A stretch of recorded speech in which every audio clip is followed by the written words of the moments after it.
2. Los Estados partes promoverán la sensibilización del público en general, incluidos los niños, mediante la información por todos los medios apropiados, la educación y el adiestramiento, acerca de las medidas preventivas y los efectos perjudiciales de los delitos, a que se refiere el presente protocolo.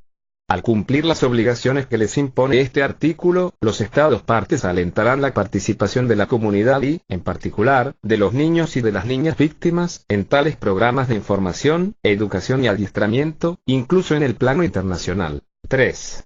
Los Estados partes tomarán todas las medidas posibles con el fin de que se preste toda la asistencia apropiada a las víctimas de esos delitos, y se logre su plena reintegración social y su plena recuperación física y psicológica. 4.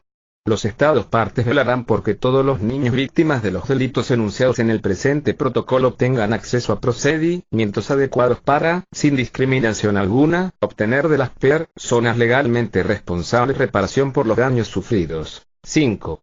Los Estados partes adoptarán las medidas necesarias para prohibir efectivamente la producción y publicación de material en que se haga propaganda de los delitos enunciados en el presente protocolo. Artículo 10. 1. Los Estados partes adoptarán todas las medidas necesarias para fortalecer la cooperación internacional mediante acuerdos multilaterales, regionales y bilaterales para la prevención, la detección, la investigación, el enjuiciamiento y el castigo de los responsables de actos de venta de niños, prostitución infantil y utilización de niños en la pornografía o el turismo sexual. Los Estados partes promoverán también la cooperación internacional y la coordinación entre sus autoridades y las organizaciones no gubernamentales nacionales e internacionales, así como las organizaciones internacionales. 2. Los Estados partes promoverán la cooperación internacional en ayuda de los niños víctimas a los fines de su recuperación física y psicológica, reintegración social y repatriación. 3. Los Estados partes promoverán el fortalecimiento de la cooperación internacional con miras a luchar contra los factores fundamentales, como la pobreza y el subdesarrollo, que contribuyen a la vulnerabilidad de los niños a las prácticas de venta de niños, prostitución infantil y utilización de niños en la pornografía o en el turismo sexual. 4. Los Estados partes que estén en condiciones de hacerlo proporcionarán asistencia financiera, técnica o de otra índole por conducto de los programas existentes en los planos multilateral, regional o bilateral, o de otros programas. Artículo 11.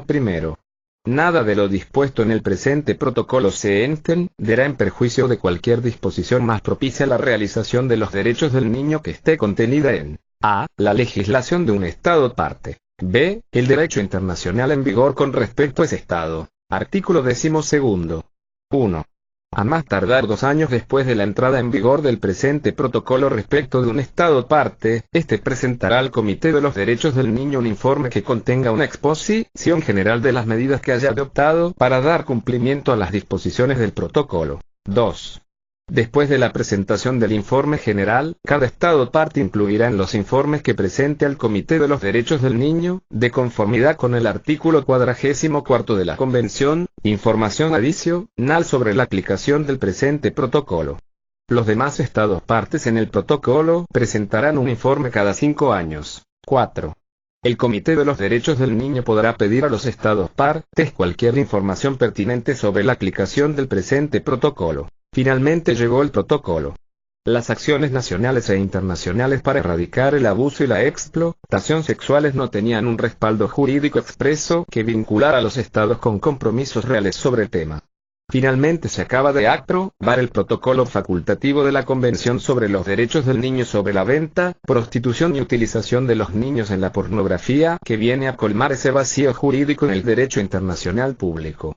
La Convención estableció la obligación de los Estados de proteger a las niñas y los niños contra esas prácticas denigrantes, y una de las medidas importantes es la prohibición de la venta, la prostitución y la utilización de las niñas, los niños y los adolescentes en la pornografía y su establecimiento como tipo penal. El protocolo ya está en vigor en Colombia, en virtud de la Ley 765 de 2002. Es un instrumento que abre el camino para que se sancionen estas prácticas en el mundo entero mediante programas coordinados y la colaboración de todos los Estados. Estructura del protocolo. Como es la primera disposición de carácter internacional que se dicta sobre el tema, este instrumento parte de aspectos básicos como la obligación de los Estados partes de prohibir la venta, la prostitución y la utilización de los niños y las niñas en la pornografía, y la definición de las figuras objeto del protocolo. Viene luego, la consagración de los tipos penales con sus elementos específicos básicos, la orientación hacia la protección de los intereses de las niñas y los niños, los elementos básicos de la prevención, de la cooperación internacional para luchar contra estos flagelos, y el respeto de los derechos de los niños y de las niñas. Un tema incluido en esta estructura es el de la adopción, la cual debe realizarse de acuerdo con los tratados internacionales. Los 12 artículos del protocolo son importantes. A decir verdad, todas las disposiciones son importantes. Resaltamos las características de la definición. Las definiciones que contempla el artículo segundo no plantean inquietudes importantes, como tampoco el mandato contenido en el artículo primero. La intención de la comunidad internacional es que todos los estados prohíban la venta, la prostitución y la utilización de los niños, las niñas y los adolescentes en la pornografía. Esta prohibición ya existe en la mayoría de los estados, pero se hace obligatoria para los estados parte. Lo que resulta interesante son las disposiciones relacionadas con las conductas que deben ser consideradas como delitos. Tengamos en cuenta que este instrumento ofrece una orientación clara sobre las acciones que configuran la venta, como son ofrecer, entregar, aceptar niñas, niños o adolescentes para la explotación sexual, la transferencia con fines lucrativos y el trabajo forzoso. Las primeras acciones corresponden muy bien a la intención del legislador. Pero lo que no nos cuadra son las otras dos. La venta para transferencia de órganos va más allá de la explotación sexual y es una conducta tan execrable que merece un instrumento internacional específico. Esta conducta es un atentado contra la integridad física que amerita reglamentación especial por la modalidad y gravedad del daño que se le causa a las víctimas, quienes pueden quedar lesionadas físicamente de por vida o sencillamente derivar en homicidios con fines comerciales. Igualmente, la venta para dedicarlos a los trabajos forzosos es otra conducta denigrante, claro está, pero que no se compagina con la explotación sexual. No queremos establecer jerarquías en los efectos que producen todos estos atentados contra los niños y las niñas, pero lo que sí nos parece es que son 3 tipos penales que deben tener su propia reglamentación. Hay otra conducta que se aleja aún más de la intención y el objeto del protocolo, que es la de inducir indebidamente a alguien a que preste su consentimiento para adoptar.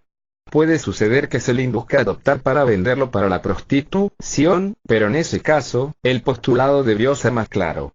De lo contrario, no se entiende su incorporación en este artículo. Asimismo, otra disposición, el ordinal quinto de este artículo tercero, hace referencia a la obligación de las personas que intervienen en el proceso de adopción, de respetar los instrumentos internacionales sobre la materia. En relación con la prostitución, las acciones sancionables son ofrecer, obtener, facilitar o proporcionar niñas, niños o adolescentes para dedicarlos a la prostitución. Las leyes no penalizan la prostitución en sí misma. Se sanciona la utilización, inducción y constreñimiento de los niños y las niñas y aún de los adultos a la prostitución. En nuestro caso está muy claro en el protocolo. Bajo ninguna circunstancia se puede aceptar que la niñez sea objeto de esta forma de abuso de su sexualidad.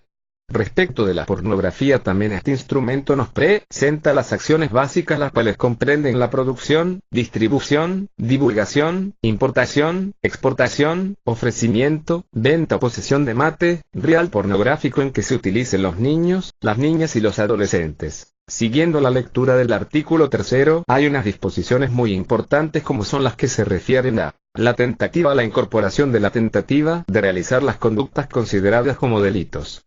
Este elemento es muy importante para la garantía de rigor en la aplicación de las normas. Además, amplía el campo de la protección por cuanto la acción penal no se limita a los hechos cumplidos. Los intentos de abuso, de explotación sexuales deben quedar cobijados por la acción represiva, es una manera de detener la intencionalidad y parar a tiempo la comisión de los hechos que lesionan al menor. En los delitos contra la libertad, la integridad y la formación de la sexualidad es muy importante incorporar la tentativa para evitar el daño. Las sanciones adecuadas, este es otro elemento interesante. Mi primera consideración es si la simple privación de la libertad es la sanción adecuada. Este tema tiene varias aristas. Por un lado tenemos que pensar la sanción desde el punto de vista del autor del delito, y por el otro, desde la perspectiva de la víctima y de las posibles víctimas. La víctima merece que su agresor reciba el más severo castigo, así sea un enfermo, me refiero al violador y abusador, porque según lo vimos en la reflexión sobre el cuerpo, su conducta causa un daño irreparable en quien la padece. Así la niña o el niño reciban los tratamientos necesarios para la reparación del daño, ese ataque quedará para siempre en su historia personal. Jamás podrá borrarse de su conciencia la frase fui un niño violado o fui un niño abusado. Si estamos de acuerdo en este punto, la siguiente inquietud es: ¿debe haber pena privativa de la libertad? Creemos que sí. En todos los casos es necesario sacar al agresor de circulación social para evitar que sigan sus andanzas. Esta medida es represiva y preventiva. ¿Es suficiente el castigo de pérdida de la libertad? Pensamos que no.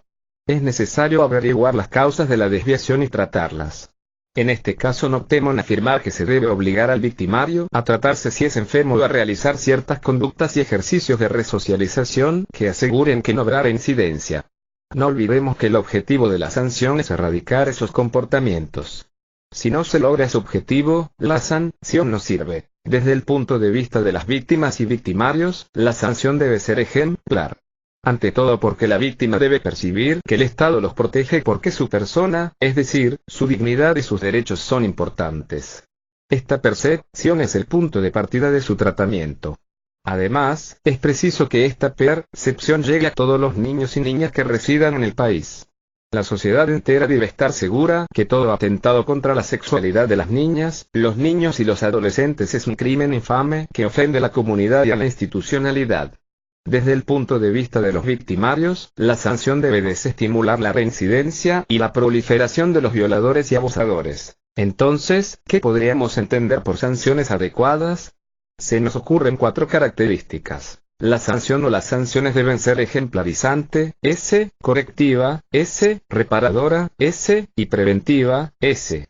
Responsabilidad de las personas jurídicas. Este es otro elemento muy importante. La explotación sexual de las niñas y los niños, así como su utilización en la pornografía, se hace generalmente bajo la máscara de sociedades que esconden a los proxenetas, quienes así eluden la responsabilidad y el peso de la ley.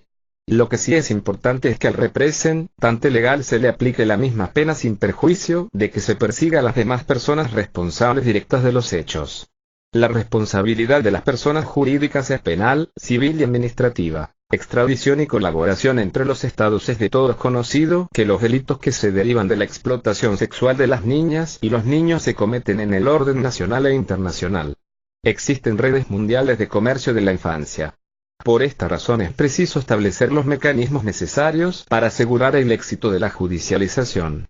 Las medidas que contempla el protocolo son la extradición y la colaboración entre los estados en la provisión de las pruebas, protección de los intereses de las niñas y de los niños y de sus derechos. Los artículos 8 y 11 recuerdan los fines esenciales de la aplicación del protocolo. No podemos olvidar en ningún momento que el objetivo de toda política, programa o aplicación de la ley penal es el interés superior de las niñas y los niños y la protección de sus derechos prevalentes. Para reforzar este criterio, recordemos una disposición generalmente presente en todos los instrumentos de derechos humanos, que afirma que ningún Estado, grupo o individuo puede suprimir derechos con el pretexto de proteger los derechos. Esto quiere decir que los funcionarios encargados de aplicar este protocolo en ninguna circunstancia puede privar del ejercicio de los derechos de los niños y de las niñas con el pretexto de protegerlos. La prevención. Bien sabido está que la mejor acción para erradicar estos flagelos de la infancia es el trabajo preventivo que se haga en todos los niveles de la vida social, económica, política y cultural para generar cultura de respeto a la integridad y dignidad de los niños y de las niñas. Este aspecto lo encontramos en el protocolo con las diferentes medidas que se deben adoptar, que se concentran en la protección a los infantes y adolescentes que se encuentren en riesgo, la sensibilización a la comunidad sobre el tema, la reparación a las víctimas y la prohibición de la producción y distribución de material pornográfico. Pero estas no son las únicas acciones preventivas. Pongamos a rodar la imaginación para desarrollar formas preventivas eficaces. Que no se olvide que la tecnología imperante son las redes globales de información, la Internet, el correo electrónico, el chat, etc. que se han convertido en las mejores vías de abuso sexual. Las autoridades ya están tomando medidas sobre este tema que son adecuadas, pero estas deben tener la mayor divulgación posible. Las instrucciones para los padres deben llegar a todos los hogares colombianos y las que se refieren a los demás interesados deben estar en poder de empresas, representantes legales, distribuidores, etc. En fin, tengamos en cuenta que en materia de prevención, la mejor compañera es la imaginación creadora. Cooperación internacional. Ya comentamos un aspecto de la cooperación internacional que tiene que ver con eficacia de la investigación y sanción efectiva de la legislación penal. La otra dimensión de la cooperación internacional cubre todo el campo de la prevención y ejecución de los otros aspectos del protocolo. El problema hay que atacarlo con acciones coordinadas a nivel internacional para alcanzar todos los tentáculos que tiene ese pulpo que es el comercio de niños, niñas y adolescentes en el planeta. No debemos sentir temor frente a esa responsabilidad planetaria que supone la erradicación del abuso y la explotación sexual de nuestra infancia. Lo importante es diseñar planes de acciones en los cuales se establezcan prioridades en el espacio y en el tiempo, fijar responsabilidades por países que sean realizables y hacer seguimiento de resultados y de impacto que sea remedial y propositivo. Para ello es necesaria la cooperación internacional destinada a prevenir, detectar, investigar, judicializar, castigar y tratar a las víctimas. Al fin tenemos un protocolo para orientar la acción internacional para la erradicación y prevención del abuso y la explotación sexuales en las niñas, los niños y los adolescentes. Hay que tener en cuenta que es un protocolo facultativo, que tiene que entrar en vigor cuando se cumplan el número de ratificaciones exigido y el tiempo establecido. Que Colombia lo ha ratificado y es ley de la República. Llegó el protocolo y con él unas disposiciones que complementan las normas nacionales sobre nuestro objeto de acción. Erradicar la venta, abuso y explotación sexuales de los niños, las niñas y los adolescentes y ojo, toda acción debe encaminarse a la protección de sus intereses y de sus derechos. Prendré un enfant par toma un niño por le coeur el corazón, por su ejerces para aliviar sus malos pesares. Toudrusemen dulcemente, sarpudeur sin pudor. Prendré un enfant sur toma un niño en son queur su corazón. Convención Americana para erradicar todas las formas de violencia contra la mujer adoptada en Belém do Pará, Brasil, el 9 de junio de 1994, entrada en vigor el 5 de marzo de 1995, entrada en vigor en Colombia el 15 de diciembre de 1996 en virtud de la Ley 248 de 1995 capítulo 1. Definición y ámbito de aplicación. Artículo 1. Para los efectos de esta convención, debe entenderse por violencia contra la mujer cualquier acción o conducta, basada en su género, que cause muerte, daño o sufrimiento físico, sexual o psicológico a la mujer, tanto en el ámbito público como en el privado. Artículo 2.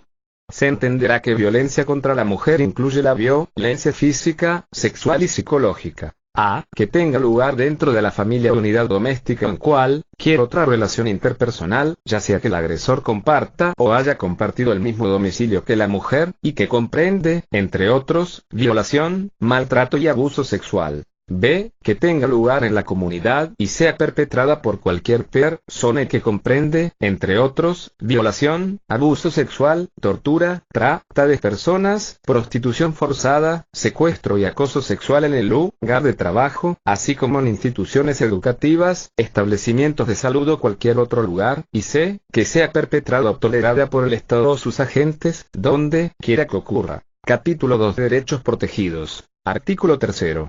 Toda mujer tiene derecho a una vida libre de violencia, tanto en el ámbito público como en el privado. Artículo 6.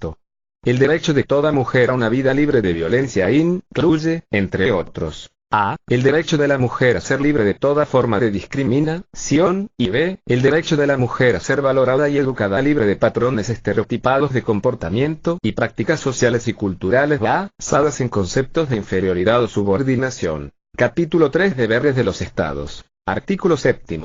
Los Estados partes condenan todas las formas de violencia contra la mujer y convienen en adoptar, por todos los medios apropiados y sin dilaciones, políticas orientadas a prevenir, sancionar y erradicar dicha violencia y en llevar a cabo lo siguiente. A. Abstenerse de cualquier acción o práctica de violencia contra la mujer y velar porque las autoridades, sus funcionarios, personal y agentes e instituciones se comporten de conformidad con esta obligación.